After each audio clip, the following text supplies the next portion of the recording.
Daddy! Umiiyak si Bianca nang salubungin ng ama sa presinto. Ano nangyari sa'yo? Nag-aalalang tanong niyang ama. Halika na, dadahin na kita sa ospital. Naisettle na ang kanyang bali, saka si Bianca isinugod ng ama. Inayos ang kanyang ilong dahil sa pagkakabali. Hindi ni Bianca akalaing madadamay ang maganda niyang mukha sa ginawa niya kay Alexandra. Kaya na magising siya, nagsumbong siya sa kanyang daddy. Perwisyo na tagang Alexandra na yan sa buhay mo, anak. Kailangan na siguro niyang manahimik ng tuluyan. Gigil na wika ng kanyang daddy. Sinuwerte siya nung una, pero titiyakin kung hindi na siya makakaligtas sa susunod. Idama niyo na po sa Enzo. Wala na po siyang silbi sa akin. Sinaktan niya ako at itinapon na parang basura. Naiirita na wika ni Bianca. Akala siguro niya mahal ko talaga siya. Hindi naman ako kakapit sa kanya kung wala siyang kayamanan. Ano bang gusto mo mangyari? Ang pagplanuhan po na maayos ang gagawin sa kanila upang mas maramdaman nilang paghihiganti ko. Inapin nila ako, Daddy. Itinapon na parang basura. Gagawin natin yan. Huwag kang mag-alala. Mas maganda kung pagkaperahan muna natin sila bago patayin. Ano sa palagay nyo? Tama pong naisip niyo, Daddy. Magbabayad silang lahat. Saka gusto ko pa, halayin niyo sa Alexandra sa harapan ng asawa niya. Aalamin lang natin ang kanilang routine at susubaybayan para hindi na tayo pumalpak ulit. Gumisi si Bianca. Ang alam ng mga ito ay sumusuko na siya. Subalit hindi siya papayag na basta maagrabyado at hindi makaganti. Dodoblehin ko ang pasakit sa inyo. Ang kakapal ng mga mukha nyo. Saad ni Bianca sa sarili. Magsama kayo sa impyerno. Holiday, isa ito sa mga hinihintay nilang araw. Makakapag-relax sila na maayos at makakapagmuni-muni. Ayaw nilang sumama kina Lolo Miguel at biyenan niya sa Singapore dahil maaalala niya lang doon si Malena. Namimiss na Alexandra to. Minsan pa nga ay napapaginipan niyang kapatid-kapatidan niya na nagbubuklat ng kanyang closet upang manghiram ng mga damit. Unang Pasko ito na wala ang mga yun sa kanila, kaya binalot ng lungkot ang kanyang puso. Ang iba nilang kasambahay ay nagsiuwian na sa probinsya at pinayagan nilang magbakasyon, kaya panay ang yaya sa kanila ng mga biyenan niya na sumama. Dalawa lang kayo dito. Sigurado bang ayos lang kayo dito? Madali namang ipaayos ang inyong mga passport. Aya ni Lolo Miguel sa kanila ni Enzo. Okay lang po kami dito, Lolo. Nakangiti na Alexandra na sagot. Gusto ko pong maalala muna ang mga nakaraan ko dito na kasama ko po sina Papa.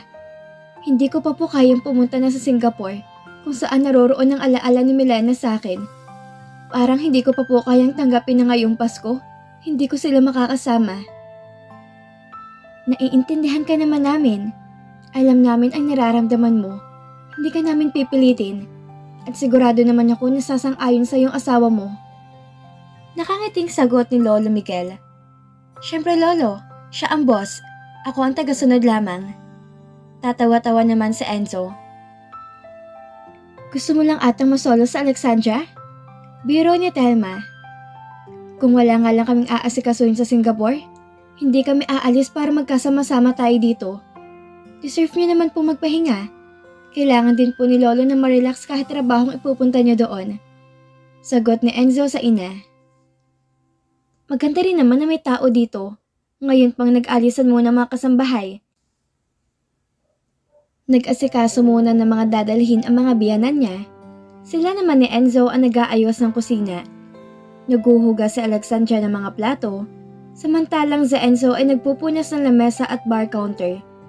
Sanay sila sa ganitong gawain, lalo na sa Alexandra na namiss si na Tita Claudia. Ito ang nagturo sa kanya kung paano maglinis at maghugas ng plato. Bata pa lamang siya, ipinamulat na nito sa kanya na ang babae ay dapat maraming alam sa buhay. Naluluha siya habang naghuhugas ng plato. Nare-realize niya na malungkot pala ang completely ulila ka na. Hindi ka pa nagkakaroon ng buo ng pamilya, pero sabay-sabay ka nilang iniwan. Ang simpleng luha ay naging hikbi, saka tuluyang naging hagulhol. Okay ka lang ba? Dinaluhan sa Alexandra ni Enzo saka hinagod sa likod. Naalala ko sina Papa. Namimiss ko na sila. Unang Pasko nawala sila. Wala nang Papa na maghahatid sa akin. Wala na akong Tita Claudia na mag-guide sa akin. At wala na makulit na sa Malene na tuwing Pasko. Namimili pa kung anong iraregalo ko sa kanya. Nalulungkot lang ako. Tugon ni Alexandra dito habang pinupunasan niya ng tissue ang kanyang luha. Andito lang ako para sa'yo, Alexandra. Pangako, hindi kita iiwanan. Ako ang magiging sandigan at tahanan mo kung sakali mang nahihirapan ka na. Nawala man sila, alam nilang nasa maayos kang kalagayan. Minsan, iniisip kong panaginip lang ang lahat, Enzo, na hindi yun totoo. Na tuwing gigising ako, andiyan ang kape ko na bigay ni Papa. Hindi ko naramdaman na wala akong mama dahil kay Mommy, lalo na kay Tita Claudia. Naranasan ko rin magkaroon ng kapatid dahil sa inyo ni Malena. Kaya hindi ko na-feel ang kakulangan sa pagkatao ko. Subalit ngayon, ganito palang pakiramdam na maiwan mag-isa. Yung akala kong pagmumukmo ko noon ay naibuhos ko ng lahat ng sakit. Hindi pa pala. Mararamdaman mo pa pala yun kapag may mga ganitong okasyon. Patuloy pa rin ang kanyang pag-iyak. Nahihirapan pa rin sa Alexandra na tanggapin na wala ng mga mahal niya sa buhay. Susubukan namin punan ang pangungulila mo, lalo na ako. Patutunayan ko sa iyo kung gaano kita kamahal. Solo natin ang bahay. Kahit saan dito, pwede kong ipadama ang pagmamahal ko sa iyo. Puro kalokohan na naman yung nasa isip mo. Pinapatawa lang naman kita, pero hindi biro yon. Tututuhanin ko talaga yon. Baliw? Nagmo-moment yung tao eh. Tapusin mo na nga yan. Tatapusin ko pa rin to para magkaroon pa tayo ng time makipagkwentuhan kina Mommy bago sila umalis. Bigyan na kaya natin sila ng apo? Ano sa palagay mo? Magtigil ka't baka ihampas ko sa iyo tong sandok. Nakatitig ito sa kanya. At anong itinitingin-tingin mo ha? Yung mga ganyang tingin? Alam kong ibig sabihin yan. Alam mo? Kaya siguro gusto ko sa greenhouse na mag-make love making. Kasi ang intimate ng lugar na yon. Kapag doon kita inaangkin, parang ang sensual, hindi ba? Inarapan na Alexandra ito. He, magtigil ka na at baka bigwasan kita dyan. Ang lakas mo ang umungol? Bisit ka. Tinakpan na Alexandra ang bibig ni Enzo habang may sabon na dishwashing ang kanyang kamay. Ang ingay mo! Dumura ito sa tissue. Mahal ko naman. Bakit mo ako pinakain ng sabon? Ang ingay mo kasi, nakakahiya. Baka nga tulog sila. Gusto mo gawin natin dito ngayon? Hinapit ni Enzo ang bewang niya. Tapos na ba kayo dyan? Sigaw ng biyanan niya. Kwentuhan daw muna tayo sa labas, sabi ni Daddy. Mag-coffee daw. Opo, Mami, tapos na po. Sagot na Alexandra. See? Muntik na akong bumigay sa'yo, no? Wrong timing. Nahimas ni Enzo ang batok. Si Mami talaga? Kunin mo na yung thermos at namatimplahan na natin ng kape. Kuha ka rin ng cake sa ref, baka gusto din nila ng dessert. Alam mo, magiging mabuti ka sigurong nanay.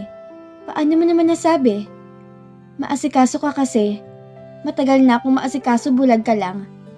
Ang tiyaga mo rin, no? Sa totoo lang, matagal na akong may gusto sa'yo. Ayoko lang aminin.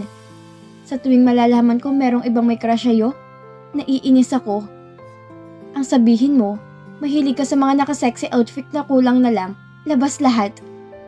At least ikaw, nakita ko ang lahat. Natikman ko pa nga eh. Ang bastos mo talaga. Ayusin mo na yung mga tas at ilagay mo na sa tray. Ang dami-dami pang sinasabi. Opo. Natigilan siya nang paluin siya nito sa puwet. Aray! Why?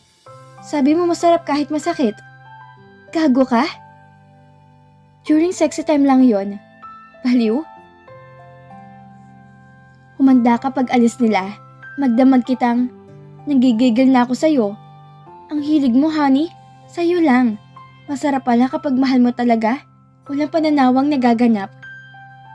Bolero, halika na nga at baka hinihintay na nila yan. Yaya ni Alexandra sa asawa. Nakaupo sila sa bench at nakasandal habang nakatingin sa kalangitan. Maganda talaga ang mga bituin kapag madilim ang paligid. Christmas lights lang ang nag-iilaw sa kanilang dalawa. Pinatay na nila ang kandilang nasa lamesa nila kanina. Kakatapos lang ng Noche Buena. Mas pinili nilang sa garden na lang silang dalawa mag-celebrate. Nagluto lang sa Alexandra ng steak at nag-ready ng fruits. May dala din silang wine at magkatulong na nag-set up. After nilang kumain, ay saka sila naupo kung saan sila sumisimsim ng alak. Tumawag kanina si Mommy. Busy ka. Bumati na Merry Christmas. Wika ni Alexandra habang nakatingin sa langit. Natawagan na naman nila ako kahapon. Sa Disneyland daw sila nag-Noche Buena. Sagot ni Enzo sa asawa. Ngayon pa lang ako nakapagpasko na may asawa. Masarap palang pakiramdam. Saad pa ni Enzo, lalo na kapag ganito. Ibinaba ni Enzo ang wine, saka hinalikan ng asawa sa labi. Kinuha niya ang wine na Alexandra at ipinatong sa lamesa. Masuyo niya itong hinalikan. Hinawakan niya ang batok ng asawa, binuhat niya ito, saka dinala sa kutsyon na naroroon. Naghanda talaga sila ng higaan doon dahil ito ang plano nilang dalawa. Hinila niya pababa ang strap ng suot nitong dress. Napakaganda mo, Alexandra. Wika ni Enzo dito. Maswerte ako dahil ang kagandahang itong mananatiling akin lamang. Sa'yo lang ako. Tugon ni Alexandra sa kanyang hinahaplos ang kanyang muka. Walang iba magtatamasa ng katawang to kundi ikaw lamang. Mahal na mahal kita. Dinagana ni Enzo ang asawa saka siniil ng halik sa labi. Lumayo siya saglit dito, saka hinaplos niya ang mukha ng asawa. Nakipagtitigan to sa kanya. Ganon din naman ako sa'yo. Mahal kita mula noon hanggang ngayon. Walang pinagbago. Pero sana hindi mo na ako ipagpalit. Wika ni Alexandra. Walang ganang magaganap. Muli ni Enzo tong hinalikan pababa sa makinis nitong leeg. Ang bango ng asawa niya. At inangkin ni Enzo sa Alexandra. Mahinang 1 oras sa pag-angkin ni Enzo sa asawa. Kaya pagod na pagod ang pakiramdam na Alexandra tuwing matatapos sila. Minsan ay umiisa pa to sa kanya kapag madaling araw na. Kaya hindi na niya kailangan mag-exercise para pumayat. Kusa na siyang nagdulos ng weight. Umalis ito sa likuran niya at humiga. Hinila siya ni Enzo pahiga katabi nito na nakaunan sa braso ng lalaki. Hinalikan siya nito sa noo bago sa labi. Napagod ka ba? Malambing na tanong ni Enzo habang nakahawak sa kanyang baba. Oo. Sagot ni Alexandra dito. Saka siya niyakap-yakap ng lalaki. Nanatili pa sila sa ganoon ng 1 oras bago tuluyang bumangon at bumalik sa loob ng bahay. Bit-bit ang kanilang mga damit. Hubot-hubad silang naglakad hanggang sa kwarto. Napaka-normal ng ginagawa nila. Walang hiyaan na nagaganap. Naligo silang magkasabay at nagbihis. Pinatuyo ni Enzo ang kanyang buhok gamit ang blower. Pagkatapos, nahiga na sila para matulog. Hindi pa. About what? Nabasa mo yung sinend ko sa email mo? Tanong kay Enzo ni Richmond sa kabilang linya. Yung tungkol sa company ng mga Jimenez. Yung figure medyo adjustable pa naman daw. Check ko. Pinindot ni Enzo ang computer. 500 million? Okay pa bang takbo nito? Hindi na masyado. We can cut in half if you want. Hahanapan na lang natin ng butas. That's great. I talked to Paulo last night and he's willing to be part of this. I saw him last month lang with his fiancée. Janzel? Nope. The blonde hair and the hairs of Jackson Empire? Know her? Diamond Jackson? I guess so. The boyish girl. Sure I will. Oh yes, it's here. Napasubo pala talaga si Paulo sa kanya. Wala siyang nabanggit sa akin kagabi. Baka wala pa siyang pinagsasabihan. Anyway, pag mo nalang mabanggit sa kanya na nasabi ko sa'yo. What's our plan about Jimenez Corp? Ano sa palagay mo?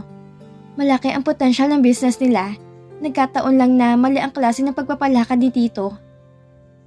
In demand pa naman ang mga pillowcases and blankets. Gastador lang yung mag-ama.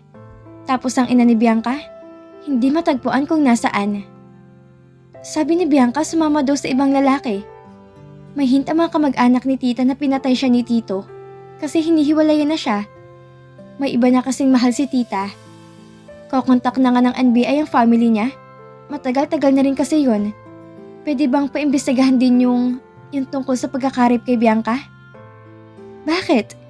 Hindi ka ba naniniwala na, ewan ko, iba kasi yung kutob ko? Teka, bakit ba masyado kang interesado sa company nila? Sayang ang potential ng business nila. Isa pa, malaki na rin ang na-invest ko. Nahiya naman ako magsabi kay tito kasi baka sumama lang ang loob niya sa akin. Kailangan natin ng ghost buyer kasi baka hindi naman ibenta sa atin yan. Yan din nga yung plano ko. Kilala ba ni tito si Paulo? Hindi pa, pero kilala ni Bianca si Paulo. Pero baka naman hindi isama ni tito yon kasi wala namang alam sa negosyo si Bianca. Ang alam lang nun ay gumasta. Bakit naman akong inaaya mo dyan? Asawa kong babaeng ginusto mo, hindi ba? Kailan ba natin uumpisahan? Labas ang negosyo dito, Enzo. Kung isasali ko ang negosyo sa personal kong buhay, walang mangyayari sa akin. Ang kailangan ko ay mga legit na business partner. At alam kong ikaw yon. Habang maaga pa, umpisahan na natin. Nakailang hingi na siya ng pera sa akin. Humingi din siya ng pera sa akin nung ipakulong niyo si Bianca. Uudyukan ko siyang ibenta ng kumpanya. Sige, kung ano man ang mapag-usapan niyo, sabihan mo agad kami ni Paulo. Gusto niya rin mag-manage na kumpanya na hindi galing sa mga magulang niya. Madaming experience yun sa negosyo, tulad ng negosyo ni Bianca. Sige, babalitaan kita agad. Pero sana, makausap mo din agad si Paulo. Negosyo to ng kaibigan kong si Adrian. Hindi to maaaring basta na lamang magsasara. Ipinangako ko sa kanyang tutulungan ko si Bianca. Pero kailangan ko nang sumuko. Parang mauubos ng kayamanan ng pamilya ko. Kakapaluwag sa kapritso nila. Wika ni Richmond. Honey, dala ko na ang... Si Alexandra iyon may dalang pagkain. Sorry, may kausap ka pala. It's Richmond. Sagot ni Enzo sa asawa niya. Hi Richmond. Bati ni Alexandra sa lalaki. Matagal ka nang hindi napupunta dito ah. Medyo busy eh. At saka baka maaga pa kita kay Enzo. Umiyak pa yan. Biro nito. Ay sorry, may tattoo na ako sa puso eh. Ganting biro ni Alexandra. Natawa na lamang naman si Enzo sa usapan ng mga ito. Sanay na siya sa kalokohan ng dalawa. Ang sakit ha? Sagot ni Richmond. Pasensya ka na, nauna na ako eh. Sagot naman ni Enzo. Oh wait lang, may dumating lang kong bisita. Bye guys! At nawala na ito sa kabilang linya. Ang sarap naman, sabi ni Enzo dito habang nakatingin sa cleavage ni Alexandra. Sira ulo ka talaga, kumain ka na nga. Kanina pa ako nagugutom, ipinaluto ko pa kasi yan. Kamusta ang usapan nyo? Tanong ni Alexandra sa kanya. Gusto niyang bilhin namin ang kumpanya ni Bianca. Paano yon? Ipagbibili naman kaya sa inyo yon? Gagamit kami na ghost buyer at baka matulungan kami ni Paulo. Paano si Paulo? Kilala ni Bianca yun, hindi ba? Hindi naman siya kilala ng tatay nun. Gusto kasing maisalba ni Richmond ang kumpanyang pinaghirapan ng kapatid ni Bianca. Magkaibigan sila. Siguro napakabait ni Adrian kaya ganun siya kahalaga kay Richmond. Totoo lang siyang kaibigan. Mabait naman talaga si Richmond. Kung hindi kita asawa, malamang doon ako napupunta. Wika ni Alexandra. Mas okay yon. Alam kong nasa mabuti kang kamay. Ngumiti si Enzo kay Alexandra. Buti nga, nanahimik na lang si Bianca. Akala ko nga magugulo pa siya dito. Huwag mo na siyang isipin. Matagal na namang mainit ang dugo nun sa'yo. Malaki kasi to. Hinipo ni Enzo ang harapan ni Alexandra. Hoy, tigilan mo nga ako ha? Pero totoo yan. Matagal na siyang nagsabi sa akin na gusto niya pang magpa-enhance ng dibdib. Ayoko lang. Wala namang perpektong tao. Pero perfect match tayo. Ano ka ba? Hinampas siya ni Alexandra sa braso. Aray! Hinawakan ni Enzo ang nasaktang braso. Sorry. Hihimasin sana ni Alexandra ang braso niya. I love you. Nag-opa heart pa si Enzo dito. Baliw ka talaga? Kinurot-kurot siya ni Alexandra sa tagiliran. Hinilay niya ito bakandong sa kanya. Alam mo, itinaas pa ni Alexandra ang mga paa at bumitin sa kanyang leeg. Hindi ko akalaing dito tayo sa ganito tutungo. Nung time na mag-aaway kami ni Bianca, suko na talaga ako nun. As in ayoko na. Kung hindi ko nalaman na nagsisinungaling siya, goodbye na sana sa'yo. Nakinig ka kasi muna. Tama naman na pakikinggan muna natin ang mga partner natin bago tayo mag-decide. Para hindi tayo masaktan. Buti nga't umamin ka sa akin noon na gusto mo ko. Kung hindi, baka tuluyan na akong lumayo. Bakit ka ba pumayag na magpakasal sa akin? Alam mo sigurong plano ni Lolo, no? Tanong ni Enzo dito. At hindi siya makapaniwala sa isinagot at kinuwento ni Alexandra. Nasa garden sa Alexandra na kausapin ni Lolo Miguel tungkol kay Enzo. At dito na po nagtatapos ang kabanata ng ating kwento. Muli niyo po akong samahan sa mga susunod pang kabanata na ibabahagi ko sa inyo. Maraming salamat po. Keep safe everyone!